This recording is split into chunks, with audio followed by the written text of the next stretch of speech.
The last time I broke down a Skylanders level, I asked you guys to comment if you wanted me to cover levels in other games or to stick to Skylanders SWAT Force, and overwhelmingly, you guys wanted me to continue breaking levels down in SWAT Force. It was so unanimous that I actually couldn't find anyone in the comment sections advocating for the contrary, which is actually pretty surprising to me since I was expecting at least someone to ask for a different game. But since I've gotten my answer, today's episode is going to go over Rampant Ruins, and I genuinely cannot hold in how excited I am for this level since for the longest of times, this level has always been a guilty pleasure. This level is not only designed fantastically, but the vibes of this level alone are immaculate. There is no other level that looks or has the atmosphere that this one does and uses Vicarious's game engine to its fullest. But beyond that, the theme itself of an Archean graveyard is bound to hold plenty of secrets for us to unearth, since we've basically been building up to this level since Cascade Glades. And since Jungle Rumble is just a single small arena fight in the same area, we might as well discuss that level as well. So that's what we're going to do today. We are not only going to talk about the tiny little details hidden throughout Rampant Ruins, but we are also going to talk about Jungle Rumble and their cutscenes as well.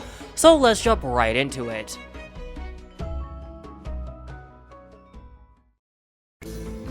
Like previous episodes, if we want to discuss every little detail in the level to its fullest, we first need to talk about the cutscene before it, so let's get moving. Now, we're not even a second into the cutscene and we already have a plethora of stuff to break down, and it's mostly just pointing things out. In the first shot of the cutscene, we not only get to see this new stone statue that we haven't seen up to this point, but we can also spot the stone monkey to the right as well, along with one of the laser puzzles. Right after this, Evil Eyes Glumshanks actually notices Tessa and Flynn flying on whiskers, and after that we can spot the second stone monkey laser on the right of it spinning away. Also, I think that they re-recorded the dialogue at this part of the cutscene due to how Flynn's pitch changes throughout it. Take a listen. You wanna know why I never act surprised? Because I've seen it all.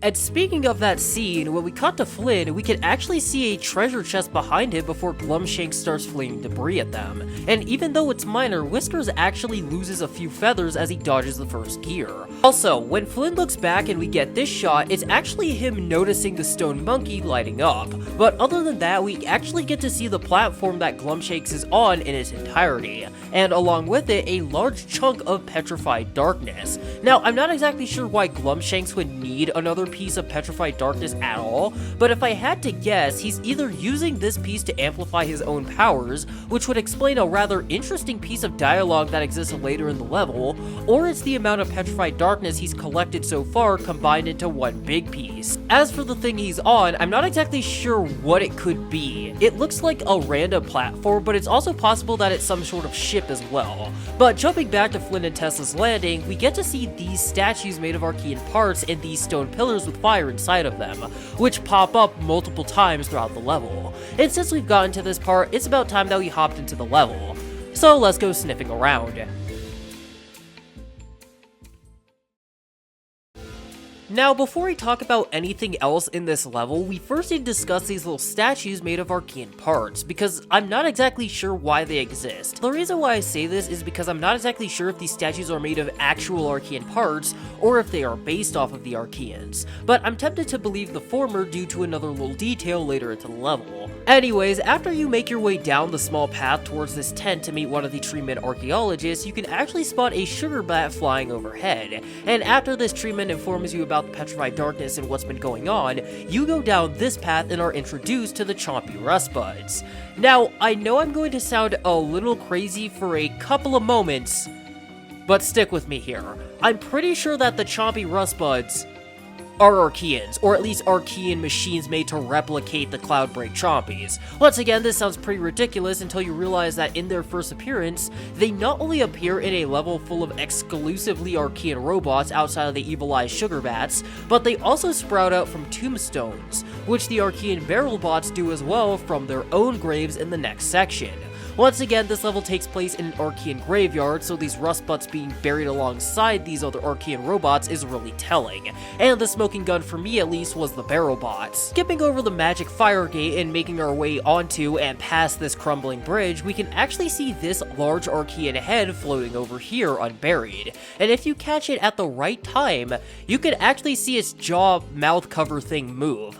Also, if you go to the left of the arcade ahead and towards the Sparklock chest, you can not only see 2 separately carved statues, but a replica of one of those spinning stone structures behind it. Anyways, going to the cutscene where we are first introduced to Evil Eye Sugar Bats, we can actually see the moment the Crystal Master loads in thanks to the shadow that gives him away. This is also the first time that we get to hear these guys be referred to as Crystal Masters, which makes me wonder where Tessa heard the term from or if she just dubbed them that on her own. But we need to drop that for a moment since the next area is full of stuff to talk about. Firstly, it's not just you and the Evil Eye Sugar Bats in this arena. There's actually a couple of tree men running around as well, and speaking of the Sugar Bats, there is an absolutely massive skeleton of one, or something similar to one, below your feet as you fight. And as you can clearly tell, there was an accident unearthing this thing since one of its bones is broken.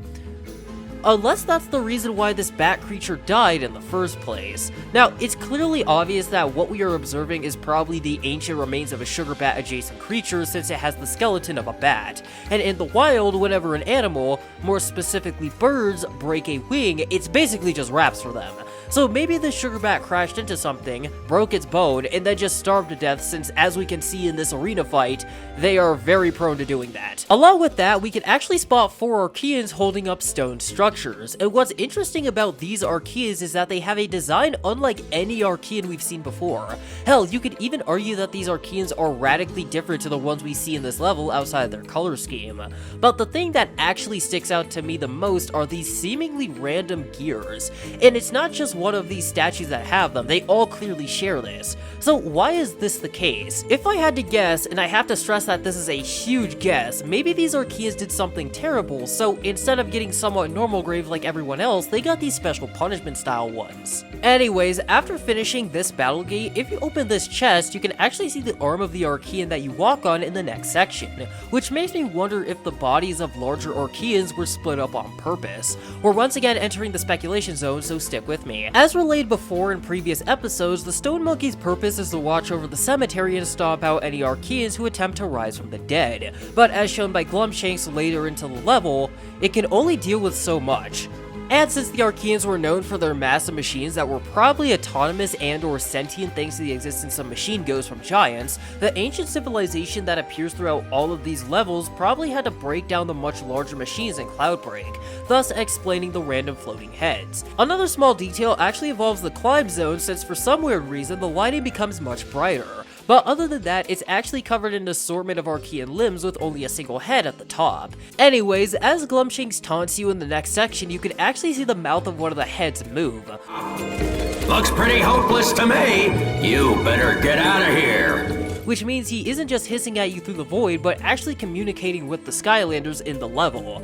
After pushing the blocks around and coming across your first gate puzzle, you can actually interact with this treeman here. But he doesn't actually tell you how to open the gate, he instead explains the purpose of the gate, that being to stop intruders from entering the temple, before asking you to figure it out. Moving on to the Rip Roaders and the first arena fight, you can actually see a barrel bot drop into the level with the same leaf parasol that the Greebles and others use, along with this one who hops onto the arena. Anyways, when you get to the next area with a pair of slam shocks, if you go all the way to the left to grab the stone monkey, you can actually peer over the edge and see the puzzle gate near the elemental gate, along with the slam shocks that guard it. And when you actually go to that area, there's a random tree branch holding up a stone block, which just shows how damn strong the trees in this area are. Passing this gate and going through this forking path, after we get the evilized Glumshanks intro, we can actually see another Archean head, and after passing the bounce zone and water gate, there's a couple more sugar bats just hanging around the area. Since there isn't much to go over, we're going to skip to the first laser beam section, where after completing the puzzle and taking the launch pad, you can actually see not only the monkey, but evilized Glumshanks watching you as you soar over the area. After beating these cluster of enemies and making your way through the spikes, you will eventually come across this area with another gate puzzle and barrel bots, and after completing it, you can not only see a hand on the way to the final area, but when you reach the first segment of it, you can also see a large Archean leg, along with the stone monkey in the background. After that though, once you reach the final arena fight of the level, the stone monkey will actually look at you while you fight, along with Glumshanks again. So with that being said, that's pretty much the end of the level, but not the video, since there's one more place we need to cover. Starting with the intro cutscene in Jungle Rumble, when Glumshanks initiates Plan Z, you can actually see the whole upper section of Rampant ruins. And when Glumshanks crashes into the stone monkey, you can get a brief glimpse of the first laser puzzle. And what's weird about this is that it's still spinning. Anyways, going on to the actual boss fight, there was surprisingly few details other than a repeated line at the beginning of the fight that you could have heard in Rampant ruins. And other than that, the only other little details I could piece together was this little face on the floor, and the water also having a source as well, since they are coming from these little tunnels in the wall. But that's pretty much the end of it, so let's get into the cutscenes afterwards. First things first, when Chaos says that Glumshanks looks different somehow, he's actually making a reference to Skylanders Spiral's Adventures, where a similar scenario to this one occurs. Anyways, when Cassandra calls Chaos, you could actually see another one of his statues in the background, and for the miserable mother herself, she's actually wearing the same hood from the intro of the game and her first attack on Mount Cloudbreak. Also, the button on Chaos's chair is still here. Now, I know I said in Cascade Glaze that I would return to this subject when Cassandra makes her appearance, so let's not waste any more time and talk about her jewelry, because it looks strikingly similar to Petrified Darkness, so let's do some comparisons. Now, if you take a look at Cassandra's jewels and compare them to the crystals on the magic mirror, you can actually see that her jewels have a much deeper shade of purple and aren't as rugged and unrefined as the crystals. So it's pretty likely that Cassandra's crystals are actually just polished versions of Petrified Darkness. When we get the close-up on Glumshanks, specifically when Cassandra mentions how Chaos is still mistreating him, we can actually see that he has dirt stains on his eyes. And for the final little detail, as Cassandra calls out Chaos's plan, there's a frame where you could actually see that she's wearing a ring on her index finger, or whatever counts as an index finger in Skylands. So with that all broken down, I would like to thank you all for watching.